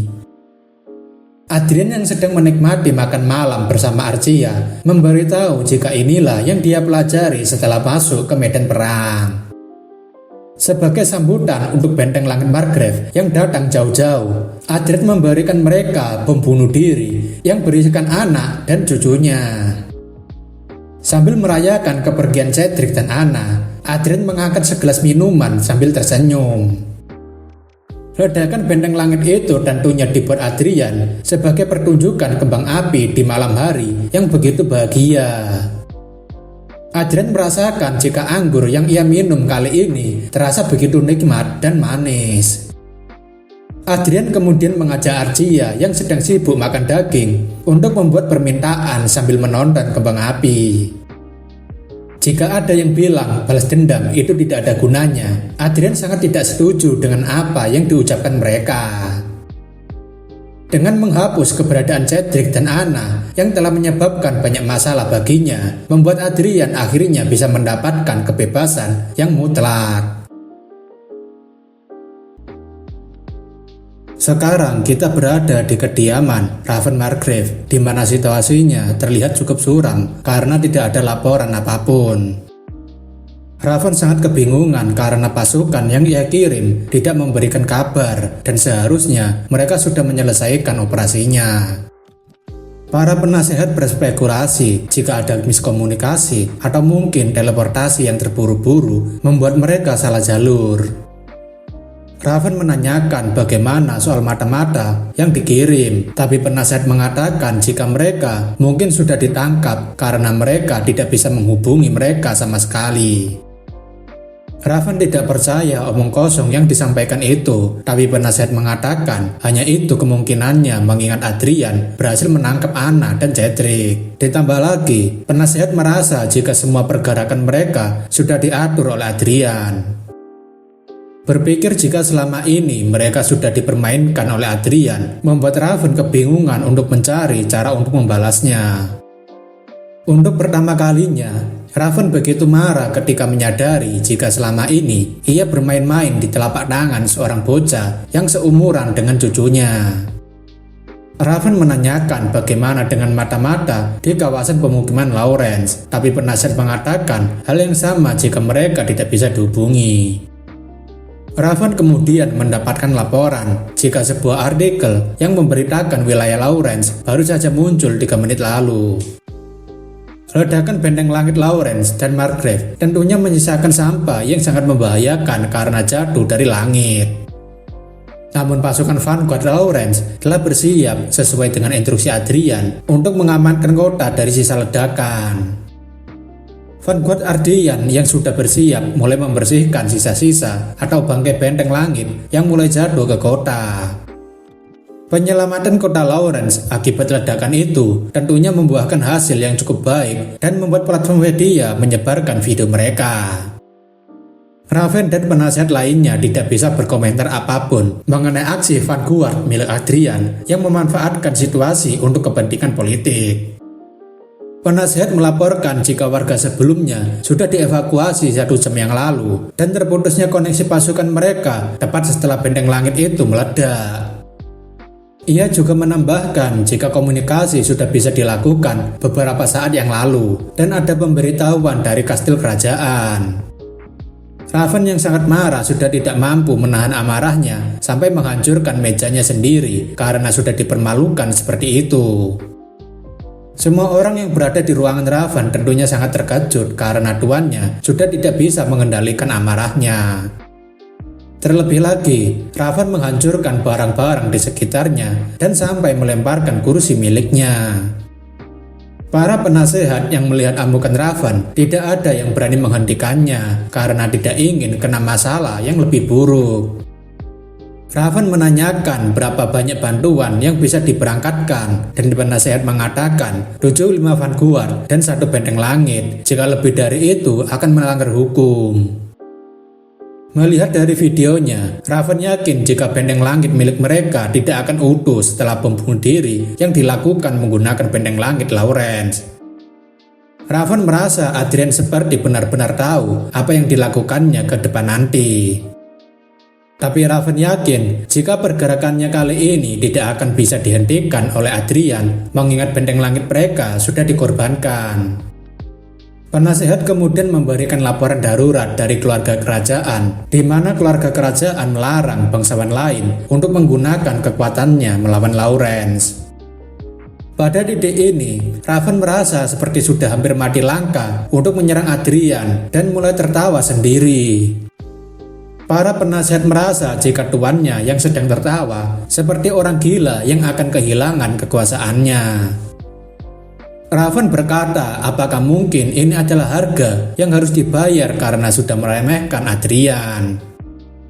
Jika dihitung, untuk membuat 1 benteng langit dibutuhkan 15 triliun dan 50 miliar untuk 1 set pasukan Vanguard. Terlebih, untuk perbaikan kerusakan dibutuhkan setidaknya 30 triliun. Raven tak menyangka jika kekuatan keluarganya yang sudah dikelola turun-temurun akan runtuh hanya karena 1 kesalahan kecil. Raven menanyakan apakah komunikasi dengan keluarga Lawrence sudah bisa dilakukan dan penasehat mengiyakan. Raven kemudian menyuruh mereka untuk segera menghubungkannya dengan Adrian sekarang juga.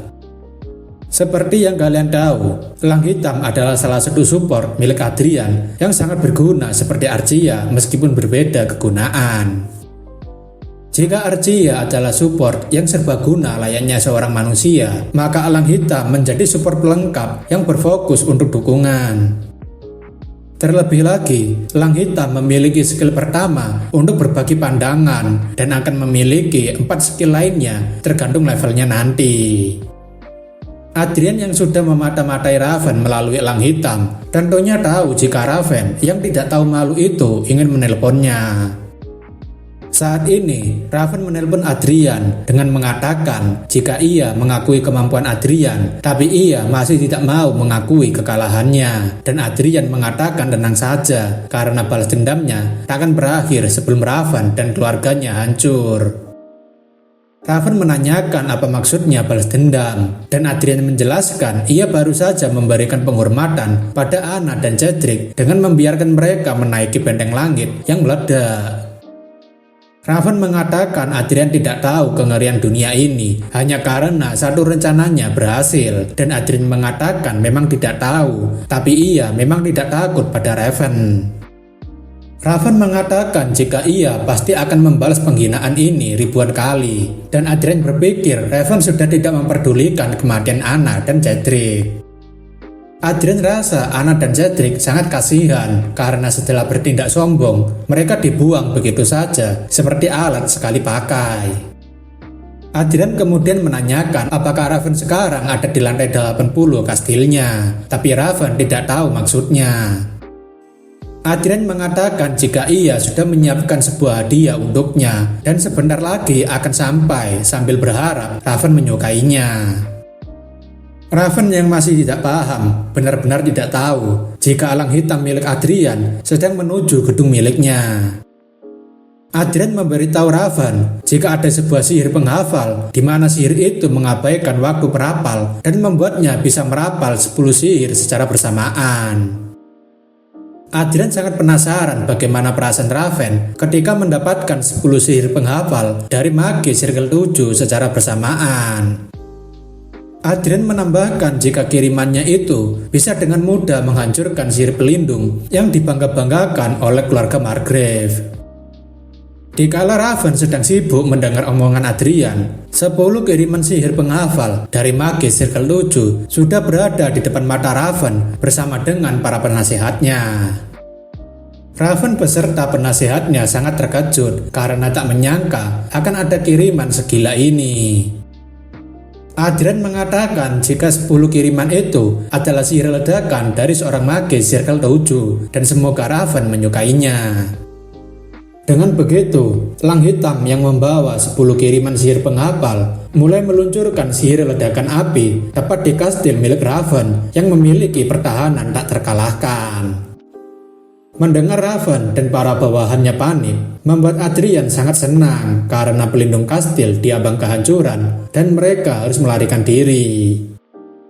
Adrian yang sibuk tertawa tentunya memberikan ucapan selamat dan mendoakan mereka supaya baik-baik saja. Setelah kekacauan yang dibuat Adrian dengan mengirimkan 10 sihir ledakan, kini William ingin melaporkan sesuatu pada Adrian.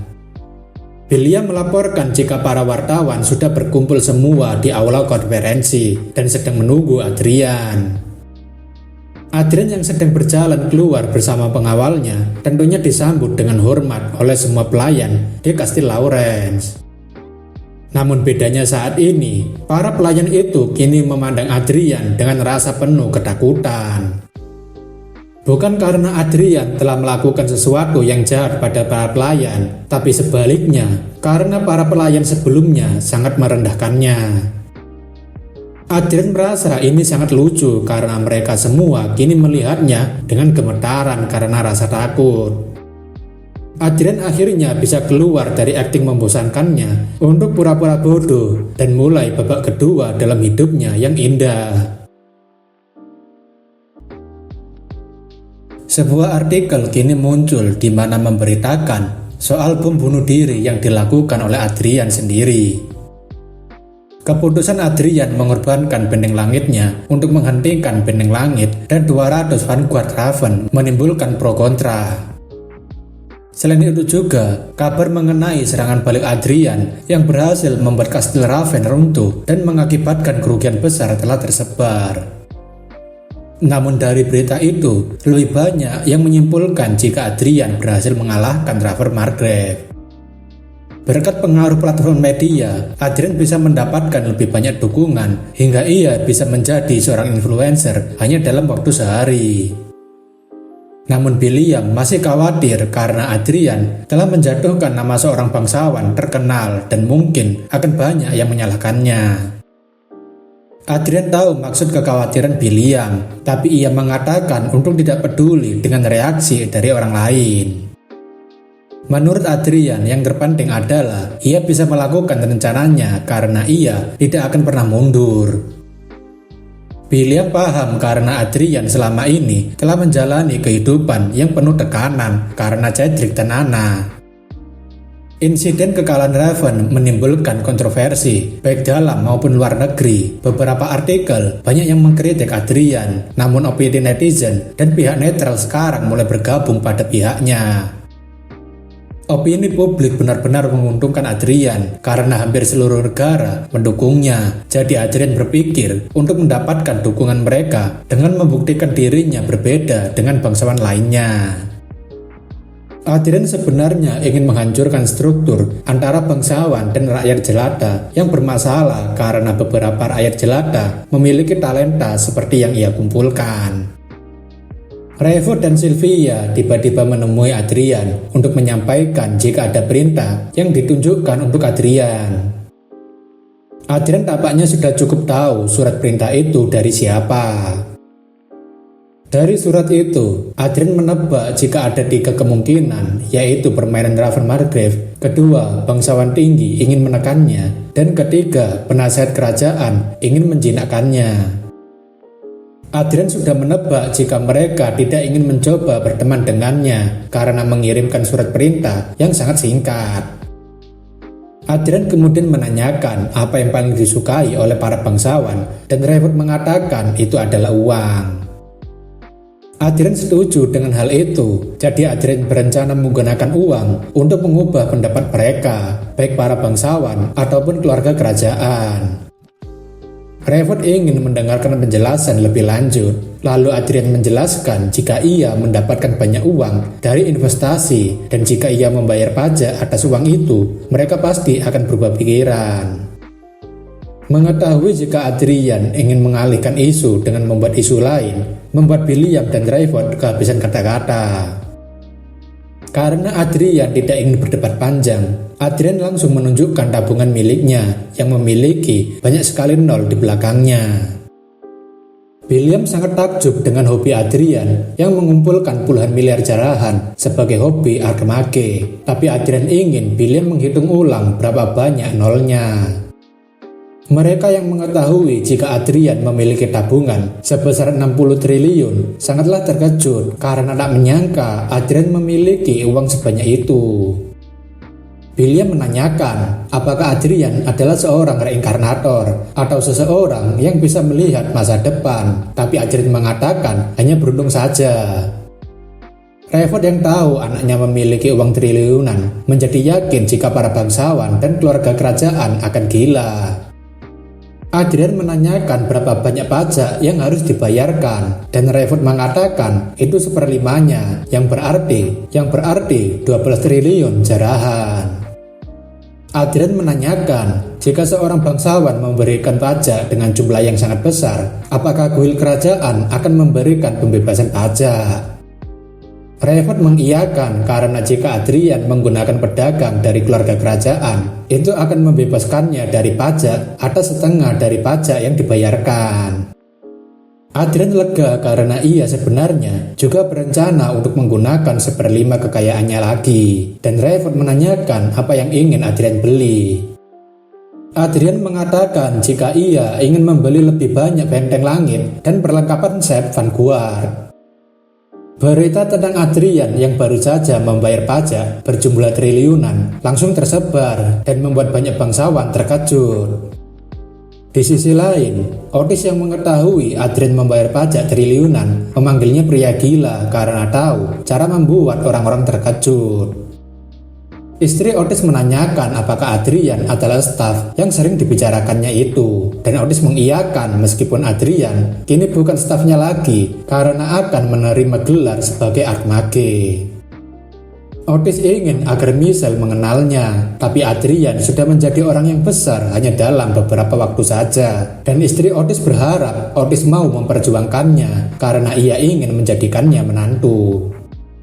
Namun, Michelle mengatakan wajah Adrian memang tipenya, tapi ia tidak ingin mengambil keuntungan dari pasangannya, jadi ia ingin mendapatkan otoritasnya sendiri terlebih dulu. Ibu Michelle menanyakan bagaimana caranya, dan Michelle mengatakan itu akan terjadi setelah ia mendapatkan warisannya Rukas. Ibu Michelle yang gemas tentunya mencubit pipi anaknya yang masih keras kepala ingin mencari warisan itu. Tapi Michelle masih ngotot jika ia pasti akan menemukannya. Otis kemudian mengatakan pendapatnya jika lebih masuk akal apabila Adrian adalah orang yang menemukan warisan Lukas karena keberaniannya itu. Otis mengingat jika Adrian tidak memiliki keberadaan yang kuat, tapi mampu bersembunyi di balik keluarga Riverdale. Belum lagi, Adrian mampu menyembunyikan dirinya dengan sempurna sampai menjadi seorang archmage. Michelle juga mengatakan jika semua aset milik Adrian telah dipastikan berasal dari investasi, dan Otis berpikir mungkin ada kesepakatan antara keluarga Riverdale dengan bangsawan Reinhardt. Michelle kemudian menanyakan apakah ayahnya suka membaca novel teori konspirasi, dan sebuah berita baru muncul.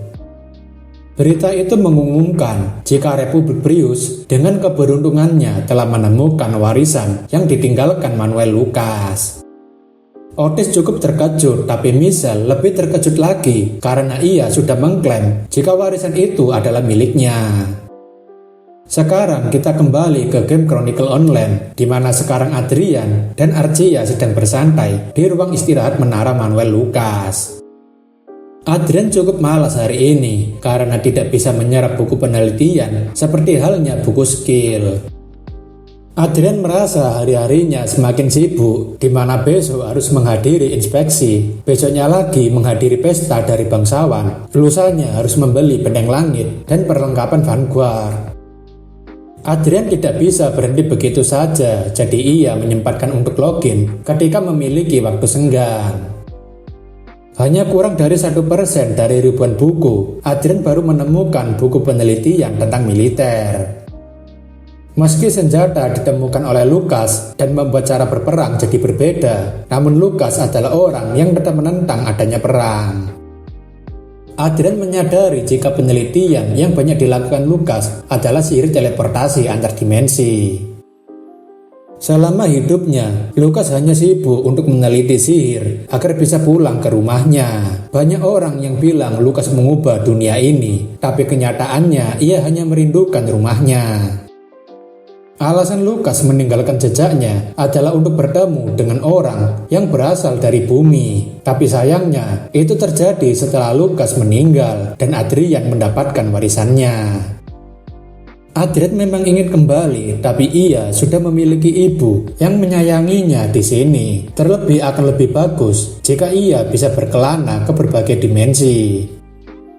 Adrian berpikir, mungkin saja Lucas sengaja ingin orang lain menyelesaikan penelitiannya, dan Lucas berharap agar sang penemu bisa mewujudkan harapannya. Jika itu memang harapan Lucas sebelum kepergiannya sambil meninggalkan warisannya, Adrian ingin melakukannya sebaik mungkin. Caster yang mendengar perkataan itu memuji Adrian karena tahu menghormati Lucas yang telah tiada. Adrian mengatakan itu hanyalah reaksi normal untuk orang biasa sepertinya, dan Caster memuji lagi Adrian karena sangat rendah hati. Adrian kemudian menanyakan soal manipulasi uangnya, karena mungkin saja mereka menemukan jika itu adalah tindakan pencucian uang. Caster mengatakan ada sedikit kemungkinan jika inspeksi mencari dan menggabungkan semua investor di seluruh dunia. Caster yakin mereka akan menemukan lebih banyak uangnya daripada perdagangan sebenarnya, tapi Adrian merasa mereka tidak akan melakukannya. Ide bagus untuk mengalihkan isu Raven dengan uang, tapi itu membuat banyak perhatian tertuju padanya. Terlebih akan jadi masalah jika orang-orang tahu jika dirinya telah menemukan warisan Lucas. Kemungkinan besar Adrian juga akan kehilangan apa yang ia miliki, jadi harus dirahasiakan. Karena itu pula, Adrian memiliki sebuah rencana dan menanyakan bagaimana jika mereka membuat fake lucky counter berjalan.